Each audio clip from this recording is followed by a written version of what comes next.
For one that listens to a lot of security podcasts, I can tell you that the one thing that gets repeated all the time is don't be the department of no. Like be the department of yes, but. So that's really what I try to do. I say, okay, fine, that's a business requirement. This is your own personal need. You have some urgency around some of the things that you want to do as well. So we're not here to stop you. We're here to support you. And in order to support you, we need to be able to also follow a certain process that makes sure that you're secure in what you're doing.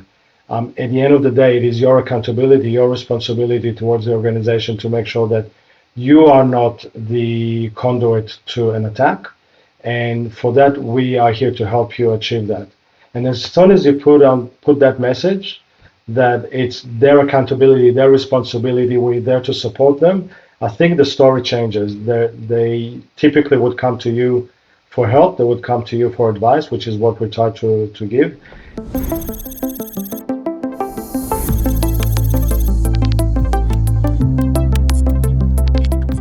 Assi Ungar, welcome to the Human 0 Day. So glad to have you with us. How are you? I'm doing all right. Late on a Thursday night, almost the end of the week here, so ready to do this as the last thing on my work week. Awesome, great. Well, this is not going to be work. This is going to be fun, and we're going to work hard and play hard. And really excited for this, Assi, because we've been talking offline quite a bit about the Human 0 Day and the human vulnerabilities. This show is all about the Human 0 Day, which is effectively the way that attackers leverage humans as 0-day victims to new social engineering attacks, phishing attacks. We're spending so much time and energy and effort protecting the core assets, the crown jewels of our organizations, of our critical infrastructure. And at the end of the day, we have humans in the front line, and we have lots of them.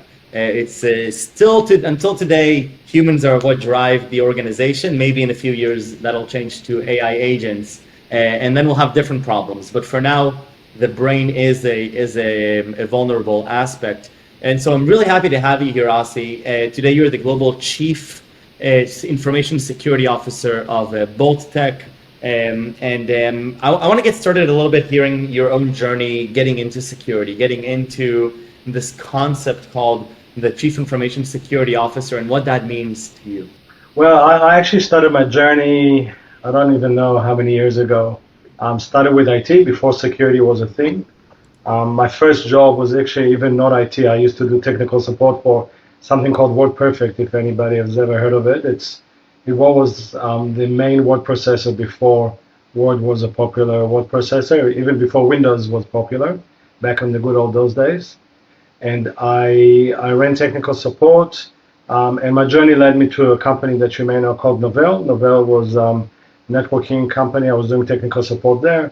Did a bunch of certifications, which led me to IT management positions, which I ran for quite some time. All of that actually happened in Australia, in Sydney.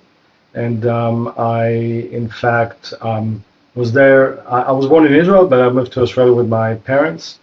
And that's when I finished high school and university there. I did computer science at the time. In Australia, unlike other locations like, say, Israel or even California, there's not a lot of R&D. It's mostly around finance, technical hubs for support. So that's what I really was involved with, even though I did computer science, which is all about programming.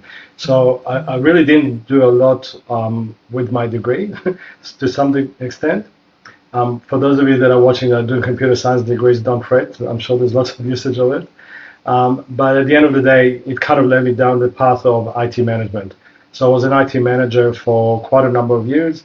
I ran IT departments in Australia, and then I actually moved back to Israel. I met my wife here, and I moved back to Israel. I ran IT. I was the IT manager for Zoom Info, if you know the company.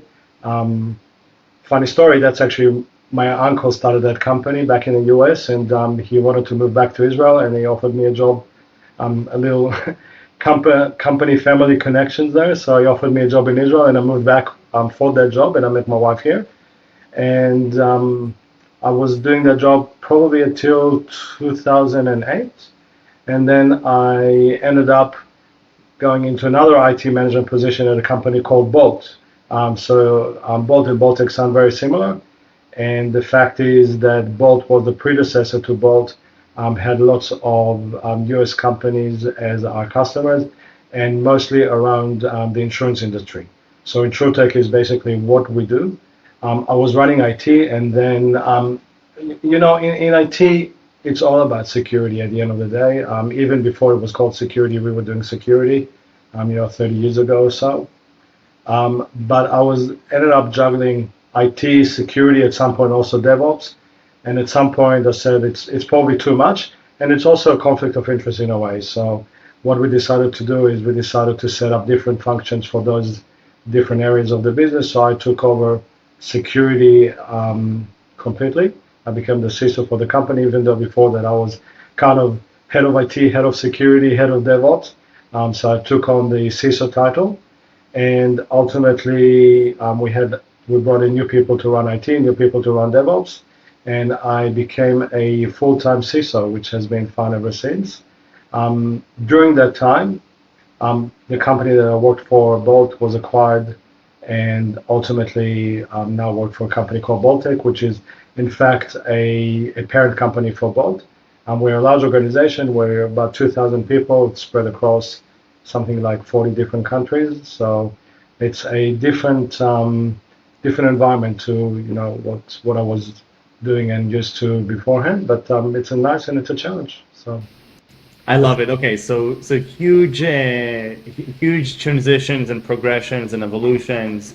2,000 people is a lot of people. This show is all about people, and looking from the side just feels like the importance of being on top of the attack vectors that could impact an organization. Those are quite critical. And what I'd like to start with is hear a little bit from you. How do you, as CISO of a large organization, how do you even assess what to work on? You have so many different things to do, so many different things to accomplish. You came from a very hands-on approach in IT, so you know the nuts and bolts, and then on what needs to get done. How do you then compromise your own time, energy, and resources on identifying here is where I want to put my energy right now? So some of it is handed to you. So we do internal audits. We have customers that come to us with certain requirements. So in a way, these are requirements that you have to follow. You have some regulations, especially in InsurTech. A lot of countries around the world, they both have privacy as well as security requirements nowadays. So that's kind of a given. You have to do those things, and that's an easy prioritization task. But there's also a lot of awareness that I have to continue educating myself on, as well as our staff. So I'm an avid listener of podcasts. Like when every available moment, you probably find me with something stuck in my ear. My wife doesn't like it very much, but that's the way it is. But ultimately, and I guess that's one of the things that really attracted me to security and previously to IT. It's such a changing environment, and everything is so fluid, and technology changes so rapidly that you have to keep up with the latest and also keep up with the latest risks and threats that are out there. And one of the podcasts I listen to is actually just on the human factor. It's called I forgot what it's called now. It will come to me in a minute. I think it's called, actually, it will come to me. I don't want to misspeak. So at any rate, humans is certainly one of the things that are the vector for a lot of attackers. And it's not just at the business. A lot of those podcasts and things that you learn about are to do with attacks around people at home or people that are outside your regular channels, which is, speaking with Michael previously, one of the things that we keep saying is that the channel is not only, what comes into your business, because you can protect that, but, what comes into your home, your Gmail, your WhatsApp, your SMS, and even your telephone. So, a common vector nowadays is getting phone calls day in and day out from attackers trying to skim you out of money. And a lot of the attacks we're seeing in the business as well don't necessarily start from a business channel. They start from a different channel, and they kind of transition over to that other one. So So effectively, prioritizing and learning about the different attacks has to do with learning what's out there and also thinking about what are the risks that are specific to our organization and where we are in the world and the business that we're in. So it's a juggling act, and prioritization is always a difficult and engaging task, but it's something that always have to think about. And so how does one go about even thinking in the context of one's organization? And it's not necessarily both, this is true for any organization. How does one go about thinking through the ways in which a specific organization may be susceptible to these attacks? Because what it seems to me is that there's so many different things that could happen with humans and social engineering and phishing, and ultimately there's the crown jewels of the organization and things that it really needs to protect. How do you go about identifying these are the critical process for a given organization? And do you think those are always going to be the same critical process across, let's say, the Fortune 2000, or are those going to be different for every organization? At the end of the day, I think a very high percentage, I don't know what the number would be, but very high percentage will be fairly generic. They'll be fairly similar across different organizations because people are people everywhere and they will always be attracted to the same scams, so to speak. And I think, if you're in a certain business, obviously if you're a successful company and there's potentially large budgets that you can actually impact, then it will be more attractive for some of the attackers out there. But at the end of the day, even smaller organizations, they're even more susceptible because they may not have the relevant processes in place. They may not have all the checks and balances that larger organizations have. So in a way, I feel lucky in a bigger organization nowadays where you do have to go through certain bureaucratic processes to make sure that you don't fall victim to those things. When before Baltic was in place and we had Bolt, we're a smaller organization, people could just go in and sign their own $5,000 checks and nobody would actually pay any attention to it. And that's actually a more attractive target for some of the attackers out there. So I think at the end of the day, it really, again, going back to the human factor, it really depends on the type of person that you are, your background, as well as the country and the environment that you're in. Certainly, different cultures and different locations will have different types of attack vectors and different types of impacts. But ultimately, thinking about us as an organization, what we always try to do is always try to go back to our processes and procedures. So even if someone is susceptible to those types of attacks, really the only foolproof solution that we've ever come up with is go back to processes, because everybody is susceptible, everybody can fall victim to those things, even myself. Right, and I think that speaks also to the topic of the series, the 0 day of humans, because naturally you have to assume that there will always be another way and another complexity that's added to the sophistication of the attack, which we will fall for, right? So even as we go and develop these monitoring and defensive mechanisms, there will always be a new generation of attack, and the attackers will inevitably be a step ahead of the game. It reminds me of the Catch Me If You Can, Frank Abagnale, right? And the ingenuity and the creativity that stems there.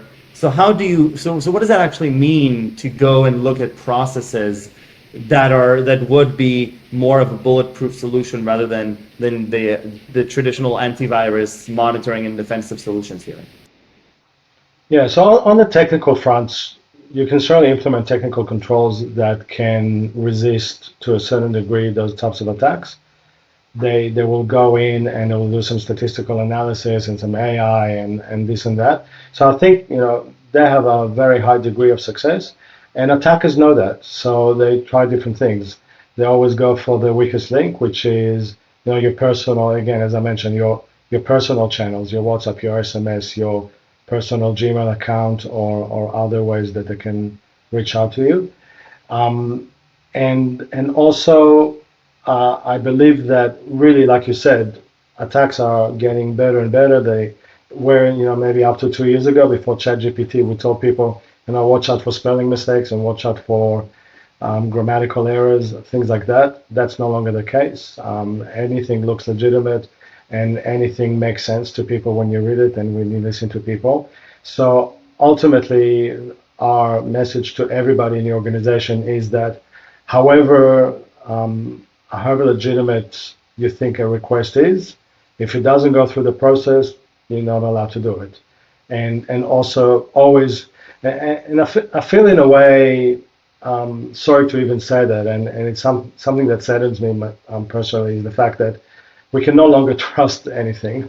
You always have to be suspicious of everyone and anything, and and to me that's a sad truth, but that's what we're telling people. Be suspicious of everything. Whatever you see, don't trust it. It could be fake. It could be somebody trying to scam you. It may not be today, maybe tomorrow, maybe the next day that they come up with the ultimate scamming result. So go back to process. Get approval, get another person to have a look at it, which is also something that we keep telling people. Don't just do things yourself. Even if you think that you have done the wrong thing, get somebody else to have a look at it, give a second opinion, because it's so difficult. And again, I have so many personal family stories about people in my own close circle that fall victim to those things, that I know that there's no shame in it, and ultimately there's only one solution, which is follow process and get another opinion. And do you feel that that organizations today have the tools that they need in order to identify these processes, evaluate them, and not just until now, as the threats evolve so quickly, and every day there's new forms of threats, new attack vectors, new creativity. Do you believe that, what is the nature today of doing that work, and what needs to be done to improve on that? That's a good question. The AI is obviously the latest and greatest in both things that we could use for our benefit, as well as threats and risks that are now at our door. And keeping up with that, starts with awareness. Again, telling people that unfortunately you don't really can trust things that you see and look legitimate to you. So awareness is number one. Nothing to do with technology. Just the mere fact that you have to be wary and be careful all the time.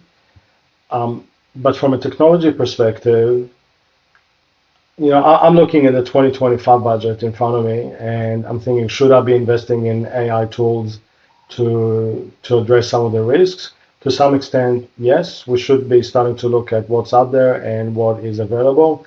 Whether we should go full scale into making AI as our primary line of defense for tooling, it's probably a bit early because those things just change so rapidly. Certainly, there are many vectors that you can look at. Obviously, deepfake is a big one, but also things like data leakage, people using ChatGPT and using other AI tools that are even built in now. So you look at Adobe Acrobat, that now has an AI capability. So you don't even suspect that's where your leakage is going to come from, and it's something that we definitely have to start thinking about. Again, for me, the foundational items are still there, and we still need to address them. But we need to start understanding what are the typical risks that we need to look at with AI, and certainly the ones that we need to start investigating or investing in as an organization. Absolutely. And if we go a little bit into the world that you've been living in over the last decade, in the Yeah. context of insurance, financial systems, and if every organization is different in many capacities, but I think that, and what I'm observing is that insurance organizations and financial organizations in general, they have different sets of risks and natures of critical importance. So if we look at the insurance space, for example, where does the human element lie there, and where does that meet you as a security professional? Right. So there's two elements there. One is fraud. So we're seeing a lot of attempts for people to contact us and attempt some type of a fraud transaction. And for us, that's something that we're trying to catch again through processes and having another set of eyes on everything. Um, there's a lot of PII or personally identifiable information that we store about our own customers as well as consumers in general. So we are very careful with how we store that and who has access to it and the processes that we have around all of those things. Again, as I mentioned before, it comes down to basics, making sure that you have things like least privilege, only the people that are meant to see something are able to see it. And then at the end of the day, you need to really be able to attack a very specific set of people and people that have a high level of access in order to gain that. Not that it cannot happen, but your line of attack or vector of attack is minimized by doing that. And we let people do whatever they need to do in their job without trying to be too onerous on how they do it by giving them only access to what they need. So to me, that's probably, again, it goes for every organization, but for us, holding a lot of financial data, holding a lot of personal data on customers is something that we are very careful with, and that's where we put in most of our efforts. Right. So it makes sense to me that a lot of the focus and the effort lies in being very clear on who are these high privileged users and who are the ones that if they fall victim would have the biggest impact on the organization. And I would imagine that it would be a subset of the entire organization, and not sure how large or how small, but at least a good amount that you can then target. And I guess that would also be based on the processes that you identify, which are critical to your organization's needs, right? Yeah, so really, for those types of users, we do a few things. We try to raise their awareness as much as possible. So we do different types of discussions, or have different types of discussions with them, as well as different awareness sessions with them. So our developers, for example, that write our code, we have specific training for them and things that they need to be concerned with. Our agents, the ones that talk to consumers, they have different types of training as well, and also the messaging to them would be different. For high-stake users, and that's not just your technical users, that would the ones that manage your systems, but also management level stuff. So our CEO, our CFO, whatever, you need to have a raised level of awareness around the risks, because ultimately they could instruct somebody to do something that they shouldn't be doing as well. So for us, we try to provide different types and different angles on the risks to different people, as well as have the technical controls that are relevant to them, so that if there is a situation where they fall victim to a scam, we're able to catch it as early as possible, as well as be able to give them the preceding awareness so they're more careful when they deal with certain things. Now, I've been really curious about the relationship that the employees have with the security space. I know that there's naturally some sort of a tension and conflict, because as a security professional, you put up really, really important guardrails and processes that help protect the organizations, but a lot of those processes end up having some level of impact on the user experience, right? And so I'm curious, how do you get employees to engage and the humans to engage with security in a way that's thoughtful, that's meaningful? Because I would imagine that part of what you would want to happen is for them to notify when there's these types of attacks so that you can learn from them, but also engage with the content of how do I then empower myself as an employee to become a better protector of the organization? Yeah, that's a good question. So, for one that listens to a lot of security podcasts, I can tell you that the one thing that gets repeated all the time is don't be the department of no. Like be the department of yes, but. So that's really what I try to do. I say, okay, fine, that's a business requirement. This is your own personal need. You have some urgency around some of the things that you want to do as well. So we're not here to stop you. We're here to support you. And in order to support you, we need to be able to also follow a certain process that makes sure that you're secure in what you're doing. At the end of the day, it is your accountability, your responsibility towards the organization to make sure that you are not the conduit to an attack. And for that, we are here to help you achieve that. And as soon as you put that message that it's their accountability, their responsibility, we're there to support them, I think the story changes. They typically would come to you for help. They would come to you for advice, which is what we try to give. And and I always think, I said before that I have a few personal stories about things that have happened in my close family circle. I always think of those situations. I always think, like, okay, what is my mom going to do in that situation? What is my sister going to do in such a situation? What's my brother going to do?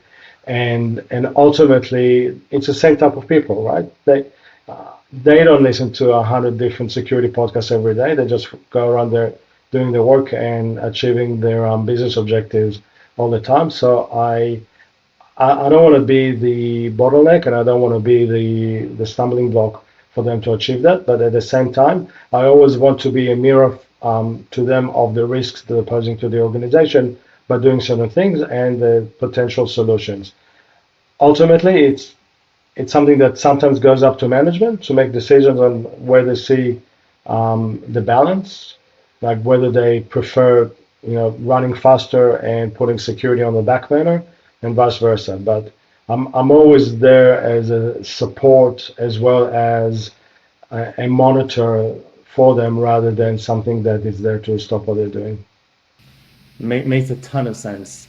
Now, if you look at the last few years, my perception, what I'm understanding is that phishing and social engineering has always been a top of mind concern for CISOs. Would you agree that that's the case for your end as well?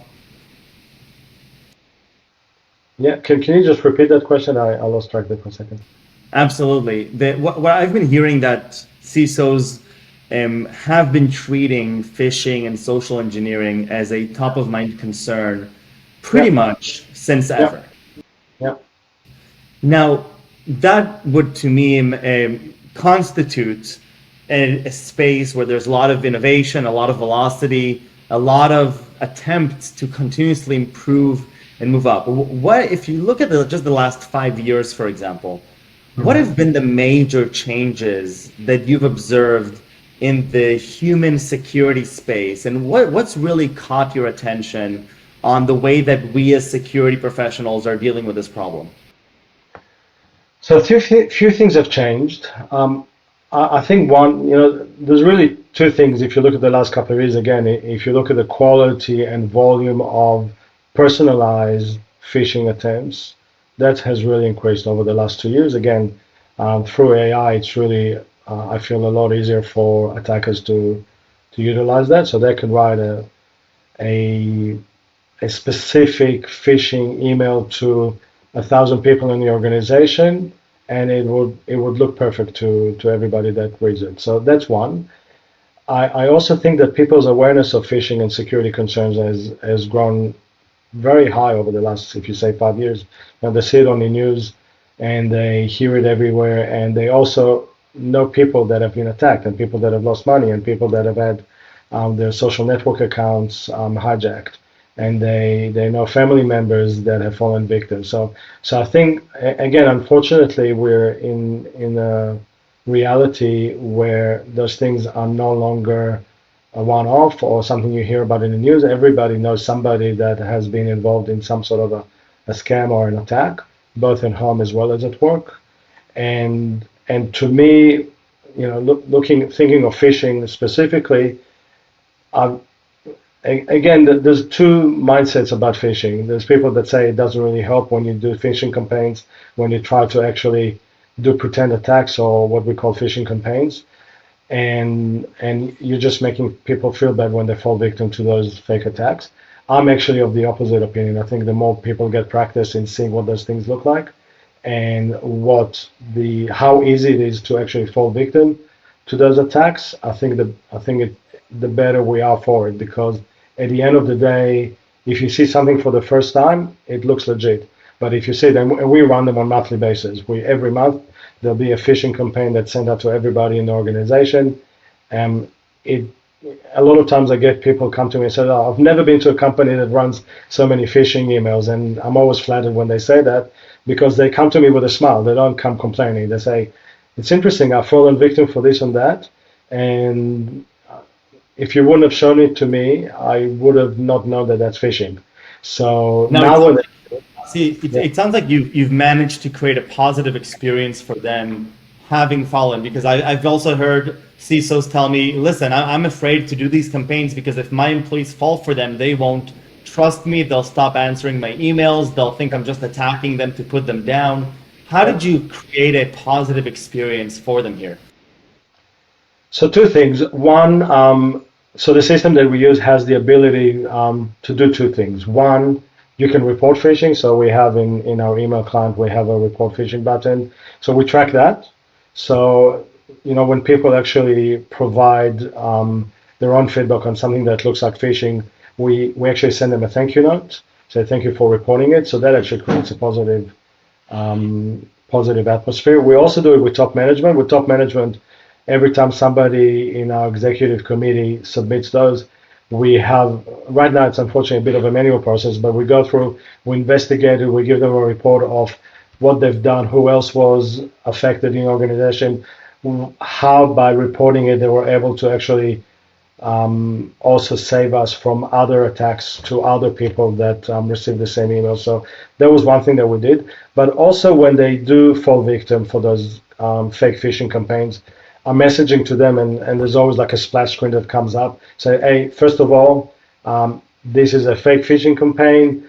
This is just there to teach you what that looks like, what you should be aware of, and here's some training that you can go through and see what the signs are for particular potential phishing. So I think people do that, and again, my own personal experience is that it's been really really effective. We really do see the downward um, chart from when we started to today, and it's been very effective from our perspective. And again, I don't get a sense from anyone that I talk to that it's been a negative experience. I always take it as a positive, and whenever they catch them, they send me an email saying, "Oh, yeah, you should try better next time. You didn't get me this time," so it's fun. I love it. And so if we're not, there's going to be many entrepreneurs listening to this and thinking to themselves, wow, this is such a huge problem and I really want to innovate here. And it seems like there's so much untapped potential in helping organizations because it does not feel like, unless you feel that way, to me, it does not feel that there's a good enough approach or comprehensive solution that gives the peace of mind that phishing and social engineering is controlled in the context of an organization. What would be the most incredible areas in your eyes to innovate when it comes to human security for young entrepreneurs? Where will the next big aha moment and the biggest pain points resolved when it comes to human security? So, since COVID, everybody's been working, in hybrid modes or even completely remotely. And to me, that really has opened up a whole lot of opportunities, so to speak, for attackers.